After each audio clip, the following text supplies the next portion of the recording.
Okay so welcome all. इस video में हम करने जा रहे हैं डीएवी क्लास 6 साइंस चैप्टर 1 के सारे क्वेश्चन आंसर्स को। तो अगर तुम इस चैनल पे नए हो तो इस चैनल को सब्सक्राइब जरूर कर लो, क्योंकि अब तुम इस चैनल से लंबे समय तक जुड़े रहने वाले हो। यहाँ पे सीनियर क्लासेस तक के इंपॉर्टेंट वीडियोस अपलोड होते रहता है, तो सब्सक्राइब कर लो। और चलो जल्दी से सारे क्वेश्चंस को समझते हैं और फटाफट से निपटाते हैं। सबसे पहले करते हैं A filling in the blanks. Question number 1, plastic is dash as it can not be broken down into similar substances in nature. इसका आंसर होगा non biodegradable. Question number 2, we must say no to dash and use dash और dash. इसका answer होगा polythene bags, jute bags and cloth bags. हमें polythene bags का use नहीं करना है और जूट बैग्स या फिर क्लॉथ बैग्स का यूज़ करना है। Question number 3, the flowers of the dash bloom with sunrise and close after sunset. इसका आंसर होगा morning glory. Question number 4, dash and dash are among animals found only in cold regions. इसका answer होगा polar bear and penguin. Polar bear और penguin ऐसे जानवर हैं जो केवल ठंडे इलाकों में पाए जाते हैं। Question number 5, dash and dash processes help in balancing of carbon dioxide and oxygen in the atmosphere. इसका आंसर होगा रेस्पिरेशन एंड फोटोसिंथेसिस। रेस्पिरेशन में हम ऑक्सीजन इनहेल करते हैं और कार्बन डाइऑक्साइड एक्सहेल करते हैं। फोटोसिंथेसिस में कार्बन डाइऑक्साइड लिया जाता है और ऑक्सीजन को रिलीज किया जाता है। तो इस तरीके से एटमॉस्फेयर में कार्बन डाइऑक्साइड और ऑक्सीजन का लेवल मेंटेन रहता है। अब करते हैं बी राइट ट्रू और false for the following statements. Question number 1, herbivores can prepare their own food. तो ये स्टेटमेंट फॉल्स है, क्योंकि हर्बीवोरस हम उसे कहते हैं जो प्लांट्स को खाते हैं। Question number 2, fungi and bacteria are organisms that can be easily seen by the human eye by itself. ये स्टेटमेंट फॉल्स है, क्योंकि ये बहुत छोटे होते हैं। Question number 3, the sunflower faces the east in the morning. ये स्टेटमेंट ट्रू है, क्योंकि मॉर्निंग में सन ईस्ट डायरेक्शन में होता है और सनफ्लावर का फेस हमेशा सन की तरफ होता है। Question number 4, camels do not have sweat glands. ये स्टेटमेंट ट्रू है। Question number 5, soil is an important biotic component of our environment. ये स्टेटमेंट फॉल्स है, क्योंकि सॉयल अबायोटिक कंपोनेंट है। अब करते हैं C tick the correct option. Question number 1, biotic environment includes. इसका आंसर होगा option D, producers, consumers as well as decomposers. Question number 2, the group of organisms which convert light for making food are called. इसका answer होगा option A, autotrophs. Question number 3, decomposers include. इसका answer होगा option C, bacteria as well as fungi. Question number 4, which of the following is not biodegradable. इसका answer होगा option D, aluminium foil. Question number 5, vermicomposting is done by. इसका answer होगा option C, worms. Question number 6, an animal that is not affected much bye heat of the desert is. इसका answer होगा option B, camel. इसीलिए ज्यादातर ऊंट रेगिस्तानी इलाकों में पाए जाते हैं। अब करते हैं D, answer the following questions in brief. Question number 1, why should we separate different types of wastes. Answer is some waste are biodegradable while some are not. Biodegradable waste can be used to make compost. Some of the non-biodegradable waste can be sent for recycling. Thus, segregation of waste can help in proper management of waste and can also help in reducing the burden of the environment. तो waste को अलग अलग type में separate करना important है, क्योंकि बहुत सारे वेस्ट बायोडिग्रेडेबल होते हैं जिनकी मदद से हम कंपोस्ट बना सकते हैं, और नॉन बायोडिग्रेडेबल वेस्ट को हम रिसाइकल कर सकते हैं। इसलिए इन दोनों को सेपरेट करना इंपॉर्टेंट है। Question number 2, right the meaning of the term vermi composting.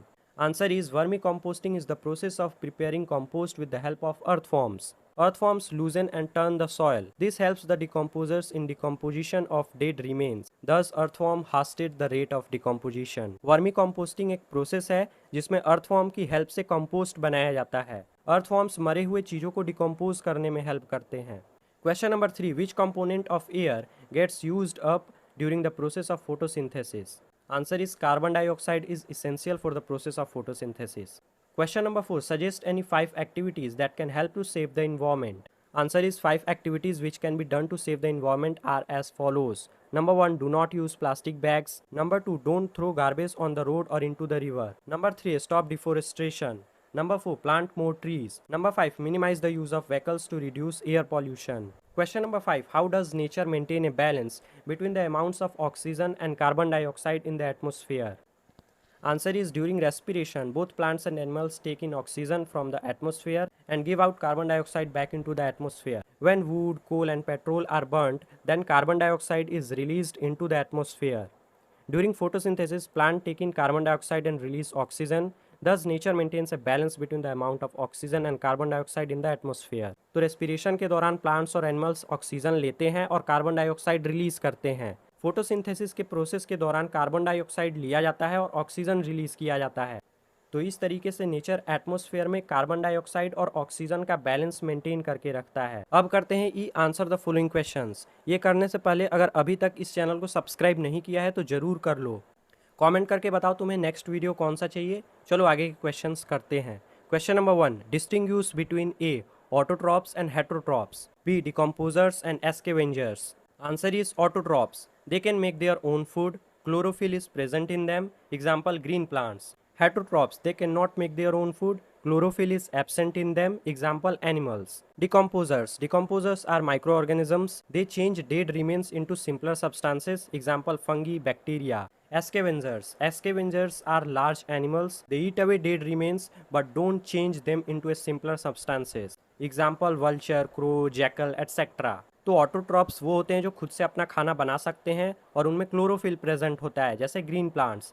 Heterotrophs वो होते हैं जो खुद से अपना खाना नहीं बना सकते, उनमें क्लोरोफिल नहीं होता है, जैसे एनिमल्स। डिकम्पोजर्स माइक्रो ऑर्गेनिजम्स होते हैं जो मरे हुए चीज़ों को सिंपलर सब्सटेंसेस में कन्वर्ट करते हैं। इसके एग्जाम्पल हैं फंगी और बैक्टीरिया। एस्केवेंजर्स बड़े जानवर होते हैं जो कि मरे हुए चीज़ों को खाते हैं। इसका एग्जाम्पल है vulture, crow, jackal, etcetera. Question number 2, state the difference between biodegradable and non biodegradable materials.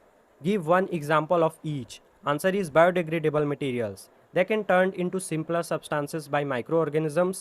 They come from living beings. Example, fruit peel. Non-biodegradable materials. They cannot be turned into simpler substances by microorganisms. They come from abiotic sources. Example, glass. Question number 3. How does decomposition of dead animals turned out to be useful? Answer is decomposition of dead animals is useful in many ways. We know that decomposition is a process through which dead remains are converted into simpler substances. These simple substances are returned to the abiotic environment. Thus, decomposition helps in maintaining a balance of minerals in the environment. Moreover, had there been no decomposition, the whole earth would have been full of dead bodies. This would left no space for living beings. तो मरे हुए जानवरों का decomposition इसलिए important है ताकि वो abiotic environment में फिर से रिटर्न हो पाए और ये इन्वायरमेंट में मिनरल्स का बैलेंस मेंटेन करने में हेल्प करता है। अगर मरे हुए जानवरों का डिकम्पोजिशन नहीं होता तो पूरी धरती डेड बॉडीज से भर जाती और लिविंग बींग्स के लिए कोई जगह नहीं बचता।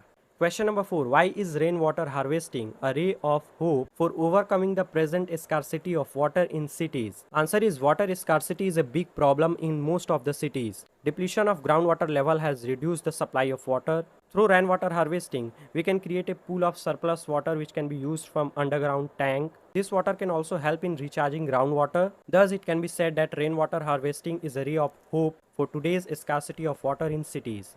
तो काफ़ी सारे शहरों में पानी का कमी एक बहुत बड़ा प्रॉब्लम है और ये इसलिए हो रहा है क्योंकि पॉपुलेशन बढ़ने के साथ साथ पानी का डिमांड भी बढ़ रहा है। ग्राउंड वाटर का लेवल डिक्रीज होता जा रहा है जिसके कारण वाटर का सप्लाई कम हो रहा है।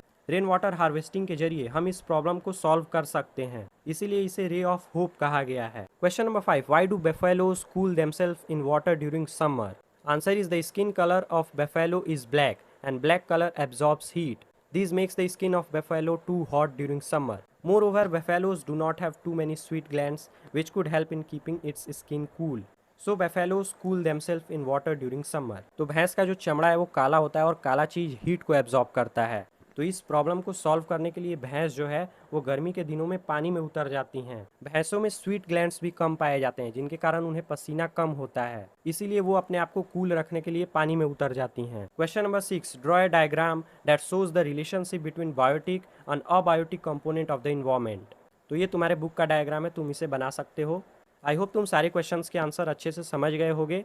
चैनल को सब्सक्राइब जरूर कर लो। कमेंट करके बताओ तुम्हें नेक्स्ट वीडियो कौन सा चाहिए। मिलते हैं नेक्स्ट वीडियो में।